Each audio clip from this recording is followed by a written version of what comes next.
ایک دفعہ شیطان آیا ہمارے نبی سے ملنے، تو آپ نے اس سے پوچھا تیرے دشمن کتنے؟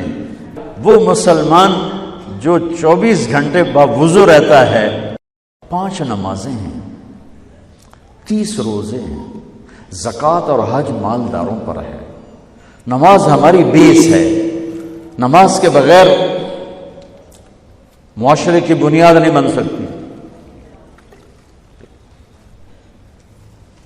کسی حال میں بھی نماز معاف نہیں ہو سکتی۔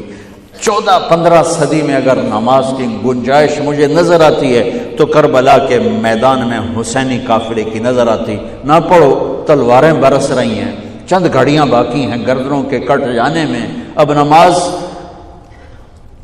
پڑھو یا نہ پڑھو گردن کٹنے والی ہے۔ اس کے باوجود امام عالی مقام نے زہیر آپ کے رائٹ سائڈ پر جھنڈے بردار تھے، ان کو اشارہ کیا کہ یہ شمر سے کہو نماز پڑھنے دو۔ تو انہوں نے آگے بڑھ کے کہا نماز پڑھنے دو، تھوڑی دیر کے لیے رک جاؤ۔ وہ کہنے لگا ہماری تلوار نہیں رکے گی۔ انہوں نے آ کر کہا یہ جواب ہے۔ امام عالی مقام نے فرمایا پھر نماز بھی نہیں چھوٹے گی۔ جی میٹنگ تھی، نماز یاد نہیں رہی، میٹنگ بڑی لمبی ہو گئی، نماز چھوٹ گئی، سارے دروازے بند کر دیے۔ حالانکہ اللہ کی قسم اگر یہ قافلہ نماز نہ بھی پڑھتا تو ان کے لیے جنت کے دروازے کھل چکے تھے، چونکہ جنگ سے پہلے آنکھ لگی، آنکھ کھلی تو مسکرائے۔ تو بہن نے پوچھا یہ کوئی ہنسنے کا وقت ہے؟ موت سر پہ کھڑی، کہنے لگے یہی تو ہنسنے کا وقت ہے۔ خواب میں اللہ کے نبی آئے ہیں، کہہ رہے ہیں بیٹا میں لینے کے لیے آ چکا ہوں۔ پھر نماز نہیں چھوڑی۔ تو پی آئی اے والا کہہ سکتا ہے کہ جو میں جہاز اڑا رہا تھا نماز چھوڑ گئی؟ ارے بھائی پوچھو علماء سے سفر میں کیسے پڑھنی ہے، آسانی کر دی، چھوٹی کر دی، معافی نہیں ہے۔ اگر معافی ہوتی تو اس حسینی قافلے کو ہوتی۔ آدھے نماز پڑھو آدھے جنگ کرو۔ اب تو 1440 ہجری ہو چکی ہے، 1440 سال میں سب سے خوبصورت نماز جو پڑھی گئی کربلا کے میدان میں پڑھی گئی، سب سے خوبصورت سجدہ جو کیا گیا کربلا کے میدان میں کیا گیا۔ اور زمین نے بھی کیا فخر کیا ہوگا کربلا کی زمین نے کہ آج کون ہیں جن کے ماتھے میرے اوپر ٹک کر یوں لگ رہے ہیں جیسے ٹیکا میرے ماتھے پہ آ گیا۔ جب سبحان رب العالی کی صدا گونجی ہوگی تو زمین کی 7ویں تہ بھی ٹھنڈی ہو گئی ہوگی۔ تو میرے نبی کا نواسا ہمارے لیے دروازے بند کر کے جا رہا ہے۔ کسی حال میں نہیں چھوڑ سکتے نماز، سوائے اس کے کہ بے ہوش ہو جاؤ، چلو ٹھیک ہے، اس کے علاوہ نہیں چھوڑ سکتے۔ لیٹے لیٹے پڑھو، نہیں اٹھ سکتے لیٹے پڑھو، آنکھوں کے اشارے سے پڑھو، چھوڑ نہیں سکتے ہو۔ آدھوں نے نماز پڑھی، آدھوں نے جنگ کی، پھر آدھوں نے نماز پڑھی اور سب نے جنگ کی، اور عصر میں سب سر نیزے پہ چڑھ چکے تھے۔ عاشق کا جنازہ ہے، ذرا دھوم سے نکلے، محبوب کی گلیوں سے ذرا گھوم کے نکلے۔ ہمارے دفتروں میں، بازاروں میں، گھروں میں نماز زندہ ہو جائے۔ روزہ تو سال کے بعد آئے گا، بیمار ہے تو چھٹی، مسافر ہے تو چھٹی بعد میں رکھ لینا۔ زکوٰۃ پیسے والے پر ہے، حج پیسے والے پر ہے، ایک نماز ایسا فریضہ ہے جس کے لیے میرے رب نے 700 دفعہ قرآن کو ہلا دیا ہے۔ نماز نماز، کبھی لفظ صلاۃ کے ساتھ، کبھی اور الفاظ کے ساتھ، 700۔ ایک آرڈر آ جائے ملک صاحب کا تو آپ ہل جاؤ گے، آرڈر آ گیا، آرڈر آ گیا۔ میرا رب 700 دفعہ کہے اور تمہاری مسجد خالی ہو کہ ہمیں اپنے اللہ اور اس کے رسول کی عظمت اور ہیبت کا پتہ نہیں ہے۔ نماز کے بعد زندگی اگر ساری نماز بنانا چاہتے ہیں، نمازیں کتنی ہیں بھائی بولو؟ 6 ہو سکتی ہیں؟ 7 ہو سکتی ہیں؟ نہیں ہو سکتی۔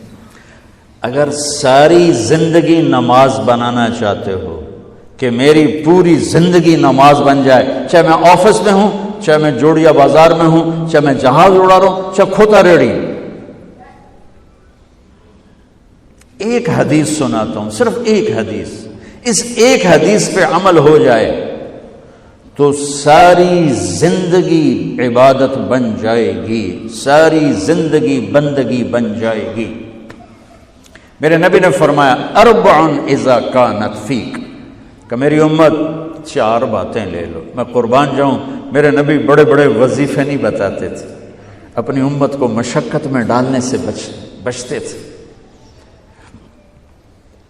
چھوٹے چھوٹے وظیفے بتاتے۔ ایک صحابی آئے، یا رسول اللہ تنگی ہے رزق کی، کوئی وظیفہ بتائیں۔ کتنے لمبے لمبے وظیفے لوگ پڑھ رہے ہیں کہ کاروبار کھل جائے اور روزی بڑھ جائے، کتنے لمبے چوڑے، کتنے کتابوں میں ایڈے ایڈے بڑے وظیفے لکھے پہ، پڑھ جی مندہ بڈھا ہو جائے۔ میں قربان جاؤں یا رسول اللہ آپ کی شفقتوں پر، آپ کی رحمتوں پر، سنو یہ کرو، میری بات نہیں ہے، میرے نبی کی بات ہے۔ تجربے کی وجہ سے کرو گے تو کچھ نہیں ملے گا، یقین سے کرو گے تو دروازے کھلتے دیکھو۔ کہ یا رسول اللہ ارید ان یوسع علی رزقی، میں چاہتا ہوں میری روزی کھل جائے۔ تو آپ نے کہا ادم علی الطہارہ یوسع علیک رزقک، تو باوضو رہا کر تیرا رزق کھل جائے۔ کوئی زور لگتا ہے وضو؟ تمہارے ہاں تو سردی ہوتی ہی کوئی نہیں کہ بھئی ٹھنڈا پانی ہے کیسے وضو، یہ تو ہمارے لیے مسئلہ ہے کہ بھئی ٹھنڈا پانی ہے کیسے وضو کرو۔ وہ ہمارے گاؤں کا مراسی مجھے مل گیا، میں نے کہا چل نماز پڑھے گی، نہیں جی میاں جی سردی بڑی، نہ لے جاؤں سردی بڑی، مراسیوں کو سردی زیادہ لگتی ہے۔ میں نے کہا نہیں آج تک نماز پڑھا کے چھڑنا ہے۔ میں اس کو لے کے جب وہ ٹوٹی پہ بیٹھا نا، جو ہی ہاتھ پہ پانی، اوہ حالے ہو ٹھنڈا پانی، اوہ حالے ہو ٹھنڈا پانی۔ تمہارے لیے تو یہ مسئلہ بھی نہیں کہ ٹھنڈا پانی۔ میرے نبی کی یہ سارا مجمع لے لو، یہ اوپر مستورات لے لیں، ادم علی الطہارہ یوسع علیک رزقک۔ میرے نبی نے فرمایا باوضو رہنا شروع کر دے، اللہ تیرا رزق کھول دے گا۔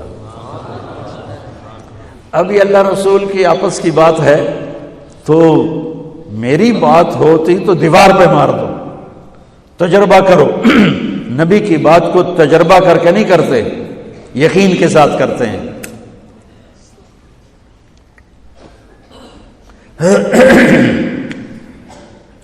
ادم علی الطہارہ یوسع علیک رزقک، باوضو رہا کر۔ اچھا باوضو رہنے کے اور فائدے، اللہ پیار کرتا ہے، شیطان ڈرتا ہے، اور وضو ہوگا تو نماز آپ ہی پڑھی جائے گی، چلو یار وضو ہے 4 فرض ہی پڑھ لو گی۔ ایک دفعہ شیطان آیا ہمارے نبی سے ملنے، تو آپ نے اس سے پوچھا تیرے دشمن کتنے؟ کہنے لگا 15۔